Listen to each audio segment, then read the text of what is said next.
ICC থেকে নিষিদ্ধের শঙ্কায় বাংলাদেশের ক্রিকেট। বিসিবির সর্বশেষ নির্বাচন নিয়ে জাতীয় ক্রীড়া পরিষদ যে তদন্ত কমিটি গঠন করেছে, সেই কমিটির প্রেক্ষিতে সংবাদ বিজ্ঞপ্তি দিয়ে এমন শঙ্কার কথা জানিয়েছে বাংলাদেশ ক্রিকেট বোর্ড। কিন্তু সত্যি সত্যি কি নিষিদ্ধ হতে পারে বাংলাদেশ ক্রিকেট বোর্ড? এটা নিয়ে একটু কথা বলার চেষ্টা করব, আশা করি শুনবেন।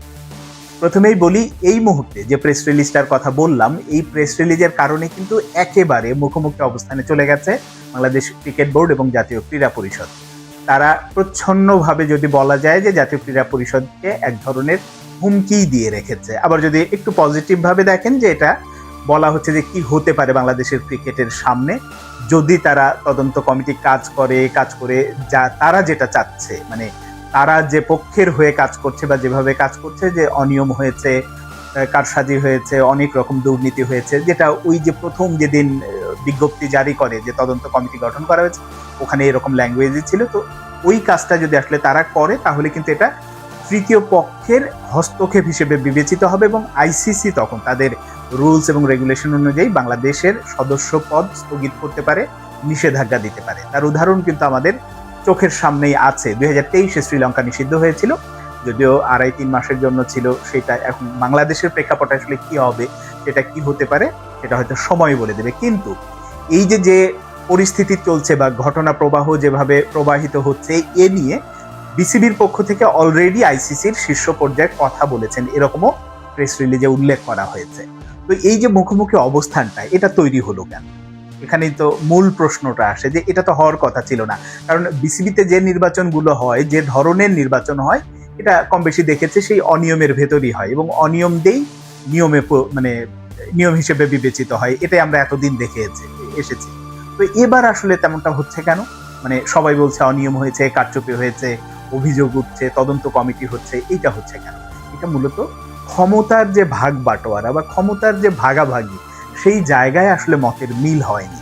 যেমন এই যে আমিনুল ইসলাম বুলবুল যে নির্বাচন করে ক্ষমতায় এসেছেন, ওই সময় নির্বাচনের আগে যে দৌড়ঝাঁপগুলো হচ্ছিল, তামিম ইকবালের সঙ্গে এখন যারা আছেন তারা কে কোন পোস্টে বসবেন, কতটা পরিচালক পদ তাদের দরকার, এইসব হিসেব নিকেশ নানা রকম যোগ বিয়োগ হচ্ছিল, যেটাতে তামিম ইকবালদের পক্ষটা সন্তুষ্ট হতে পারেনি। তাদের যে চাহিদাটা ছিল সেটা পূরণ হয়নি, ফলে তারা নির্বাচন থেকে সরে গিয়েছে। ব্যাপারটা এমন না যে তারা ওই সময় বলছে যে এই অনিয়ম হচ্ছে, এই হয়েছে, সেই হয়েছে, আমরা নির্বাচন করবো। ব্যাপারটা আসলে তা না, মুখে হয়তো বলেছে, কিন্তু ভেতরের কাহিনীটা ছিল এরকম।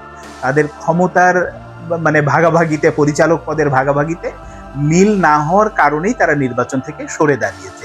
যদি আবার তাদের মতের মতোই হতো, তারা যেটা চাচ্ছিল সেই চাহিদা মতোই সবকিছু হতো, তাহলে কিন্তু আবার এই যে এত অনিয়ম হয়েছে, কোন কাউন্সিলর, কোন মানে নেতা এসেছে, এত কিছু নিয়ে কথা হতো না। এটাই আবার তখন সবকিছু মানে ঠিকঠাক হয়ে যেত, এ নিয়ে কোনো প্রশ্নই উঠতো না। কিন্তু যখন ক্ষমতার বাইরে তারা চলে গেছে, এখন সরকারও পরিবর্তন হয়েছে, এখন তাদের মনে হচ্ছে যে না, আসলে আমাদের ক্ষমতায় যাওয়া দরকার, ক্ষমতায় বসা দরকার দেশের ক্রিকেটের উন্নয়নের জন্য।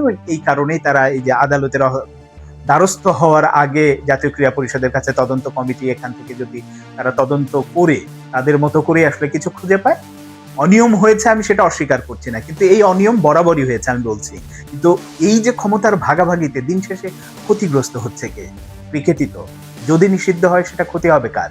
আমিনুল ইসলাম বুলবুলের হবে, তামিম ইকবালের হবে? কারোরই হবে না, হবে হচ্ছে বাংলাদেশের ক্রিকেট ক্ষতিগ্রস্ত। তাহলে এই ক্ষমতার ভাগাভাগিতে শুধুমাত্র নিজেদের স্বার্থই তারা দেখছে, অন্য কোনো স্বার্থ, ক্রিকেটের স্বার্থ দেখছে না। তামিম ইকবালের সঙ্গে যারা আছেন, যদি ফাহিম সিনহার কথা বলি, লোকমান হোসেন ভূঁইয়ার কথা বলি, দেবব্রত পালের কথা বলি, এরকম 2-3 জনের কথাই যদি আমি উল্লেখ করি, তারা তো সেই নাজমুল হাসান পাপন থেকে শুরু করে সর্বশেষ বোর্ডের পর্যন্ত বিভিন্নভাবে মধু খেয়েছেন, সুবিধা নিয়েছেন, তাদের বিরুদ্ধে অনিয়মের অভিযোগ আছে, নানান রকম দুর্নীতির অভিযোগ আছে, দুদক থেকে অভিযোগ পর্যন্ত আছে ফাহিম সিনহার বিরুদ্ধে। তো এই যখন অবস্থা চলে, নিজেদের স্বার্থ যখন হানি হচ্ছে, নিজেরা যখন ওই স্বার্থের কাছাকাছি, ক্ষমতার কাছাকাছি যেতে পারছেন না, তখন তারা অনেক বেশি সাহসী হচ্ছেন, বিপ্লবী হচ্ছেন। কিন্তু দিন শেষে আর যাই হোক, যদি এই অবস্থা চলতে থাকে, তদন্ত কমিটি গঠন করলো, তদন্তে তারা সবকিছু অনিয়ম, দুর্নীতি সবকিছু খুঁজে পেল, আবার এই পক্ষ আইসিসি কে জানালো, আইসিসি নিষিদ্ধ করলো, তাহলে কি হচ্ছে? শুধুমাত্র ক্ষমতার ভাগাভাগিতে, ক্ষমতার ভাগ বাটোয়ারাতে হেরে যাবে বাংলাদেশের ক্রিকেট, নিষিদ্ধ হবে বাংলাদেশের ক্রিকেট, যেটা ক্রিকেট প্রেমী হিসাবে বা সাধারণ মানুষ হিসেবে বাংলাদেশ এটা কখনোই কল্পনা করে না, যেটা শুধুমাত্র দুই পক্ষের ক্ষমতার ভাগাভাগিতে শেষ পর্যন্ত ক্ষতিগ্রস্ত হবে বাংলাদেশের ক্রিকেট।